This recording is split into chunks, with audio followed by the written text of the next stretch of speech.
Alright, so we're going to go through pitching, I guess basic pitch mechanics. We'll go through the wind-up, the set, we'll go through different types of pitches and the general philosophies in developing those pitches, as well as some exercises and drills.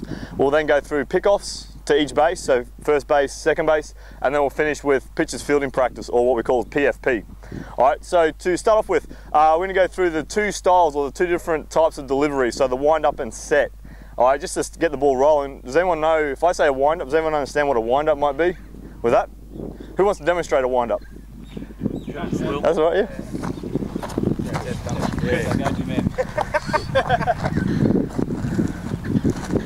Good stuff. What about a set, Kurt? You want to show everyone what a set position looks like? Yeah, excellent.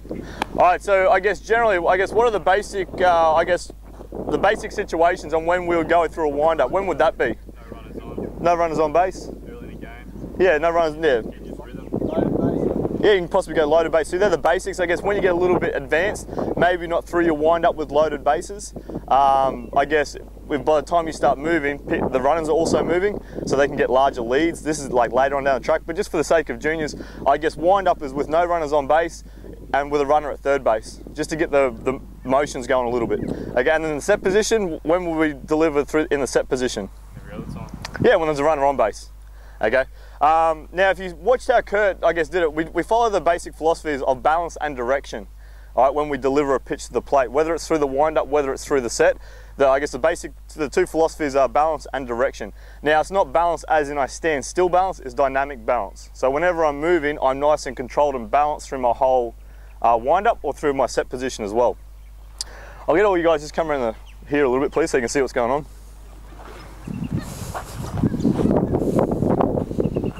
All right, so with the balance part, okay, so we're going to go through the wind-up. So with that in mind, with the balance part in mind, and also a little bit of direction as well, I guess my first movement, when I go back with my first step, is it going to be a large one or is it going to be a small step backwards?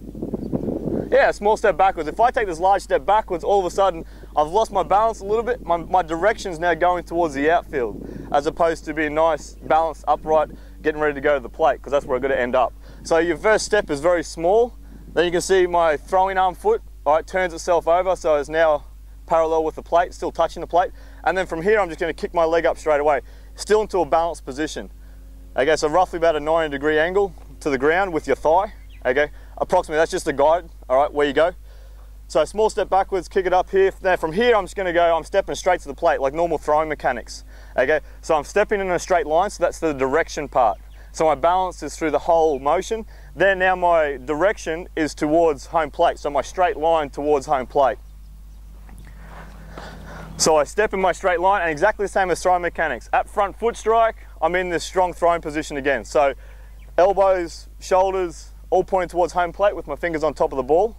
Okay. From here I'm going to rotate, and my momentum is going towards my glove, as opposed to we spoke about throw mechanics where the chest goes towards the glove as opposed to glove to chest, because we need momentum going towards the plate. So I'm in my front foot strike, momentum goes towards the plate, I then follow through nice and high with my leg, and my throwing shoulder should be nice and low as well with my arm going down. All right, so Cody, you want to do it at full speed please, mate? Throw it, or? Yeah, give it a throw, mate. So nice and small, there we go. And then, all right, there we go, good stuff. And we're going to go through the set position. Just before we do go through the set position, I guess we've established when a lot of pitchers will go through their wind-up. I guess, what are the reasons, whoever's been a pitcher here, or whoever's had a turn at pitching, I guess what are the reasons why? Why do pitchers go through their wind-up? Well, as a pitcher, why do you go through a wind-up, Kurt? I find it more comfortable, and it's easier to go through certain cues during the wind-up to get to a certain position, delivering it. Yeah. From the set, you're initiating a lot of force just from there. Whereas if you've got a bit of movement going, then it's applying the force rather than just snapping instantly. So you got a little bit of rhythm happening, yeah? So you got a little bit of rhythm going. Also too, it just gives you a little bit of time to get your arm into a correct position, as opposed to rushing yourself where you might find yourself in the set. I guess a lot of pitchers, has anyone, Paul, do you ever work through the wind-up, mate? Or? Yeah, are we still on the right mark there? So it's just a little bit of rhythm. Anything else, mate? lazy, relieving of working percent that most starters always. Yeah, that's it. Yeah, so it's just, I guess, just to help with a bit of rhythm, as well as it gives your arm a little bit more time to get itself into a good position before you start throwing. As opposed to now we're going to go into the set position. Now the set position, as Curdy gave an example a little bit earlier, it's just pretty much all you're doing is lifting your leg up and then pitching to the plate, which you may not have as much time as if you were in the wind-up position. Okay, I guess, yes, we're in our set position, we got runners on base, so I guess we need to, when we deliver this pitch, we alter our timing a little bit in regards to, we come to a set, we may hold for a second and then deliver. We may come to a set the next pitch, hold for 3 seconds, so we're changing our delivery times. Okay, and also too, you might change your leg kick, I guess depending on the situation as well, how high you go. All right, but following the same general principles or basic mechanics of pitching, we still want to get into a nice balanced position when we get to the top of our leg kick. So roughly about that 90-degree angle again. Okay, now from this point, okay, so I get myself set in my set position, I stop. Now when my knee comes up, my hands come up just slightly as well. So you start your hands roughly about your midline, or your midsection there. Now when my knee comes up, my hands come up as well. Okay, so in this position here, I'm pretty much ready to fire and ready to start throwing to the plate. Okay, so I get myself in my set position here, knee comes up, glove comes up, and then I'm back into the throwing position again, which is what we've been doing pretty much all week. Okay, so what I want you guys to do, we're just gonna go through that set position now. So once again with your partners, go into that set position, stop for a second, kick your leg up, and then throw to your partner. Well, I guess we've gone through the basic wind-up mechanics and the reasons why. We've gone through the basic set mechanics. Now I guess we're going to have a bit of a discussion on why. Why do we get into this set position? We've established when there's runners on base, but why? Why do we do it with runners on base? Pick off, yeah, not so much. I guess you can pick off, yes, you can pick off, but you can also be in this wind-up position and still step off to pick off. Am I right in saying that? Yeah. Yep. Yeah. Yeah, you're right. No way. You're right, no, you're right. Yeah, there you go. Yeah, if there's runners on base, okay, especially if there's a runner at first base. With a runner at first base with less than 2 out, I guess what are we trying to do defensively? Double play, we're trying to get that double play in order, so I guess we just don't want the runner at first base just to jog on into second base if we go through our wind-up, because we've already started, so we've already got to start delivering. So we need to be a little bit quicker to home plate to stop that runner from advancing to second base, or alternatively the runner going from second to third. Okay, so that's why we get into this set position, because yeah, it is a lot quicker from when I release the ball, when I start my movement to delivering to the plate, as opposed to the wind-up. Okay. And I sort of touched on a little bit earlier, I guess, the different variances. I guess what are some ways we can stop the runners from advancing as a pitcher?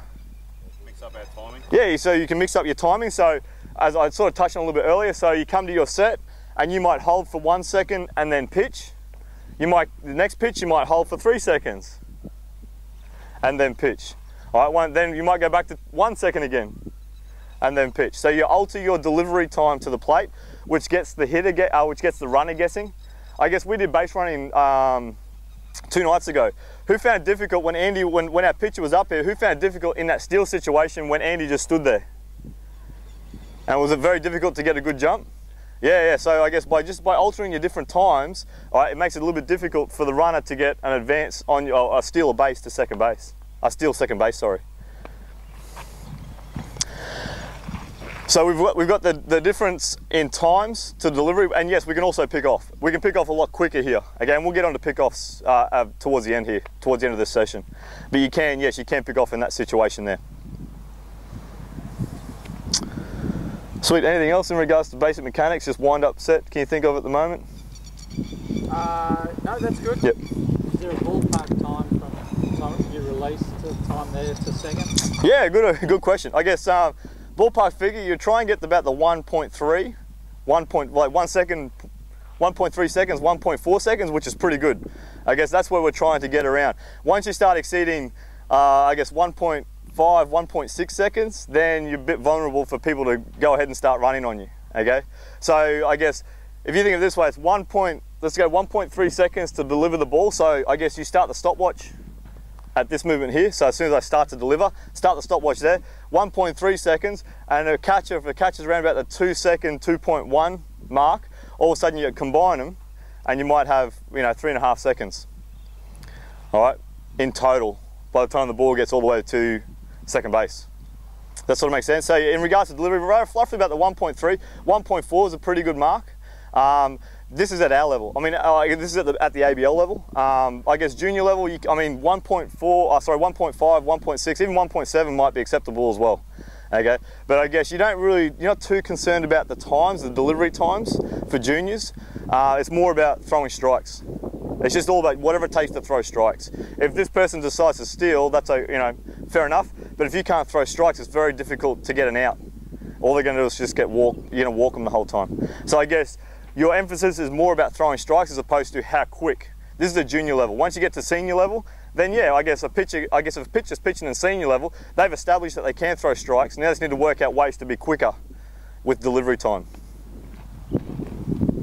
Any questions so far at the moment with mechanics or anything? Sweet. All right, what do we do now? We're going to go through different pitch types. So we're going to go through fastball, we'll go through changeup, we'll go through curveball. Okay, so they're the three main pitch types we're going to go through. All right. Come a little bit closer, guys, so you can see what's going on. So fastball, changeup, curveball we're going to go through. Has everyone got a baseball with them, sorry, at the moment? Sorry, if you haven't got a baseball, come and grab a baseball, please.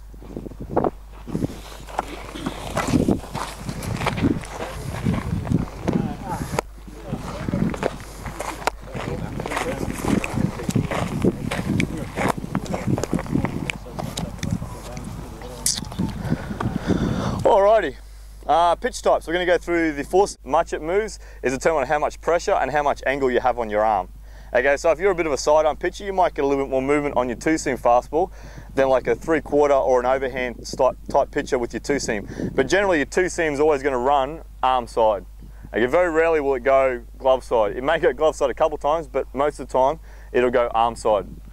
Okay, so that's your two-seam fastball. Now, how to grip it? I guess you just find, this is the basic starting point. Find where your two seams are at your most narrowest on the ball, and you put your social finger and your index finger on the ball with your thumb underneath. Sweet, and that's just two-seam fastball. You can, I guess, that's the starting point, and then you can just alter the pressure on your fingertips. You may move one over, you may have in the middle somewhere, but I guess that's just later on down the track when kids can establish throwing a two-seam fastball for a strike, and then we'll start worrying about the movement. All right, naturally the ball, if you have a little bit of velocity, naturally that ball will move because two seams are cutting through the air. Alrighty. Once you guys partner up again, and we're just going to go through those two grips, the four-seam fastball, the two-seam fastball. Throughout the, actually, while we're doing these pitches as well, one thing I forgot to mention, while we're doing these pitching activities from now on, anytime you throw a pitch, we're going to give a signal, okay, like you are in a bullpen or you are warming up as a pitcher. So for the fastball signal, yeah, it's just, you're going to flick your glove like that towards your partner or towards the catcher to indicate, yes, I'm throwing a fastball. All right, so before you throw your pitch, just give you a sign, come to your set, and then throw your four-seam fastball or your two-seam fastball.